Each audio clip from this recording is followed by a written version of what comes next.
नमस्कार. श्री स्वामी समर्थ ताईंनो.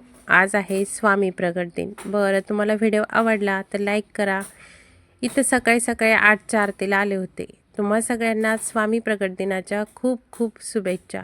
स्वामी तुमच्याकडून भरपूर सेवा करून घेऊ ही स्वामीचरणी प्रार्थना. प्रत्येक जणांच्या जीवनामध्ये सुख समृद्धी यावं हीच स्वामीचरणी प्रार्थना. तर इथं सकाळची 8ची आरती झाली, स्वामीचरित्र वाचन झालं, परत 10:30च्या आरतीला आले. तर भरपूर सारी पब्लिक आलेली होती. इथं आता 10:30ची आरती होत आहे. तर त्यांनी 10:30ची आरती करून नंतर परत घरी जाऊन घरचे थोडेफार काम आवरायचे होते. आणि इथं 10:30च्या आरतीनंतर आपल्याला महाप्रसाद होणार होता. तर महाप्रसाद कोणता ते तर तुम्हाला पुढे सांगतेच. आपल्या स्वामी कार्यामध्ये कसलाही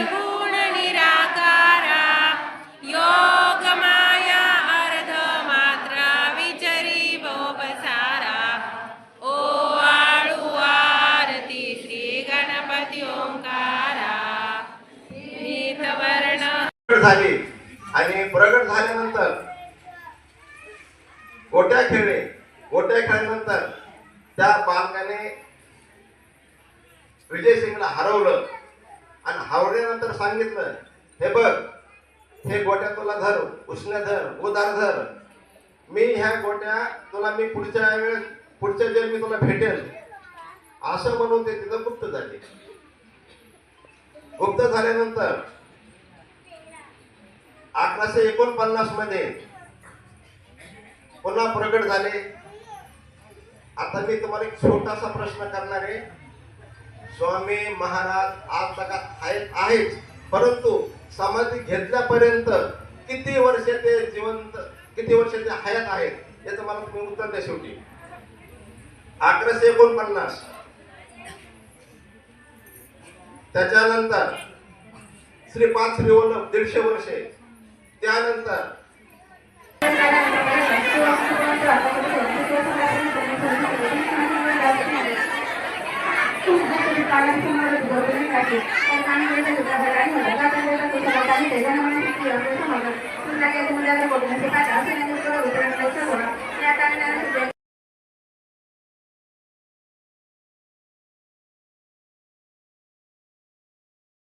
ताईंनो, पालखी सोहळ्याला निघालो आहोत आम्ही. मी आणि माझा छोट्या. चल रे छोट्या, तू कसा झालास? सगळ्या मावशांना हाय म्हण. श्री स्वामी समर्थ. श्री स्वामी समर्थ. तू काय झालास आज? मोरे दादा. हो, आज केंद्रामध्ये बसणार आहे. हा, पालखी नाही पण त्या रथामध्ये. आणि स्वराज झाला आज मोरे दादा. तर चला, आपल्याला जायचं आता पालखीला. तर इथं 5 सगळं घरचं आवरून आले आणि आता वाजले होते 5:30. आणि 5:30 वाजता आम्ही निघालो. तर सुंदर असा महाराजांचा रथ आहे हा, आणि ह्यो अगदी छान असा सजवला होता. त्यानंतर काय झालं, खूप सारे सेवेकरी होते आणि एवढी गर्दी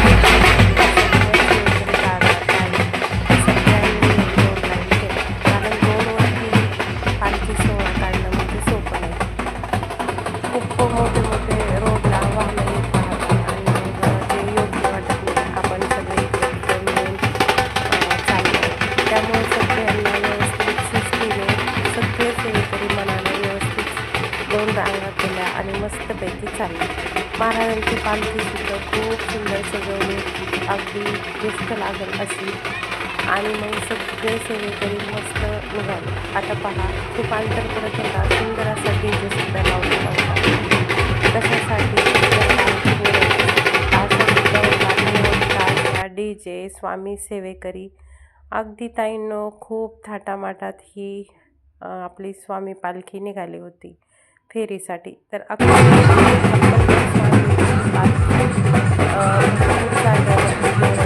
मध्ये गेल्या वर्षी आम्ही मिरवणूक केली, पण ह्या वर्षी काही तसं माऊलींनी सांगितलंच नव्हतं. तर आम्ही आलो आहे आता सध्या गावामध्ये. सगळे रोड क्रॉस केले आणि आलो. तर ताईंनो, इथं पहा, भरपूर गल्लीतले बोळीतले सगळे सेवेकरी येऊन पालखीला खांदा देत होते. तर आणखीन एक स्वामी अनुभव आलेला तुमच्यासोबत शेअर करते. गेल्या वर्षी एका ताईंनी पालखी सोहळ्यामध्ये पालखी खांद्यावर घेतली होती. खूप दिवसाचे त्यांना मूलबाळ नव्हतं आणि त्यांना मुलगा झाला. अगदी मला तर इतकं अंगाला काटा आला ती पालखीचा जो अनुभव ऐकून. तर इथं संध्याकाळच्या वेळेला खूप उशिरा मी पालखी घेतली होती. कारण काय झालं, सगळ्या सेवेकऱ्यांना घेऊन दिली. आपण तर दरवेळेसच घेत असतो. नवीन नवीन सेवेकऱ्यांना सेवा घडावी अशी इच्छा. एकदा स्वामींच्या पालखीला खांदा दिला. आणि स्वामींना सुंदर असा हा कॅनोचा हवा घालायला. गेल्या वर्षी स्वामींना खूप घाम आला होता त्यामुळे.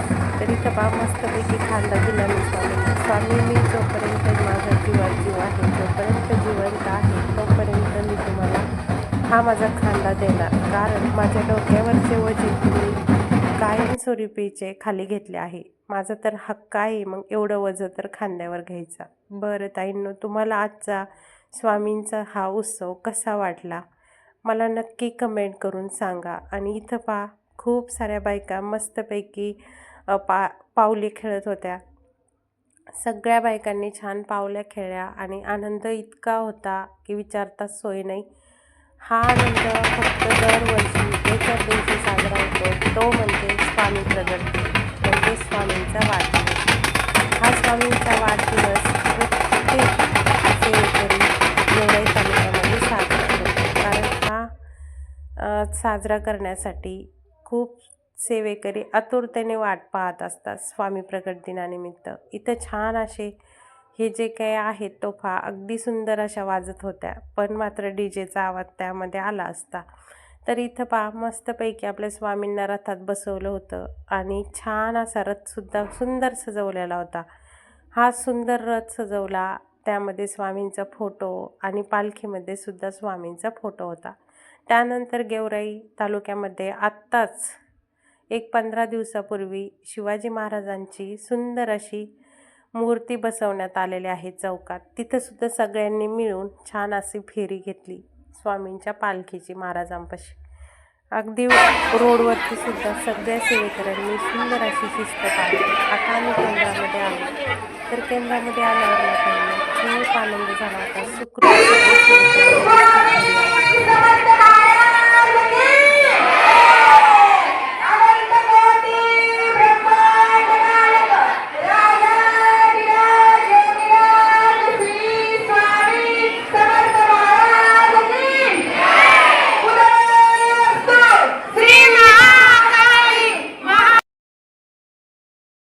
इथं घरी आले अगदी 9 वाजले होते. आता स्वयंपाक करणं शक्य नव्हतं कारण खूप पाय दुखत होते, पण अजिबात आळस नव्हता अंगामध्ये.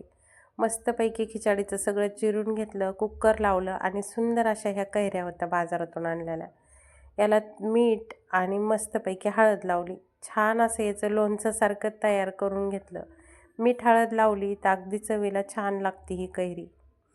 त्यानंतर मला ताईंनो, आता खिचडी लावली म्हणल्यावर नुसती खिचडी चालणार नव्हती. मस्तपैकी अशी मटकीसुद्धा परतायची होती. कारण आपण देवाला गेलो आणि घरच्यांनी असं म्हणू नये की तुम्ही देवाला गेलात आणि तुला कंटाळा आला आहे आणि स्वयंपाक नाही केला, असं होऊ नये म्हणून सगळ्यांच्या पोटाचा विचार केला. अगदी दमून आले तरी मस्तपैकी कांदा चिरला, शेंगदाणे टाकले आणि मस्त आपली मटकी परतवली.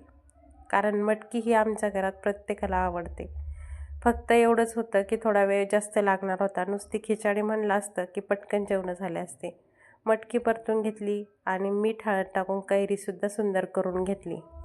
तोपर्यंत आपली छान अशी खिचडी इकडं शिजली होती. अगदी संध्याकाळचा मेनू मस्त झाला होता. सगळ्यांनी व्यवस्थित पोटभर जेवणं केले आणि आजचा स्वामी प्रगट दिन खूप छान पार पडला. सगळ्यांना माझ्याकडून स्वामी प्रगट दिनानिमित्त शुभेच्छा. तुम्हाला जर व्हिडिओ आवडत असतील तर लाईक आणि आपल्या चॅनलला सबस्क्राईब करा.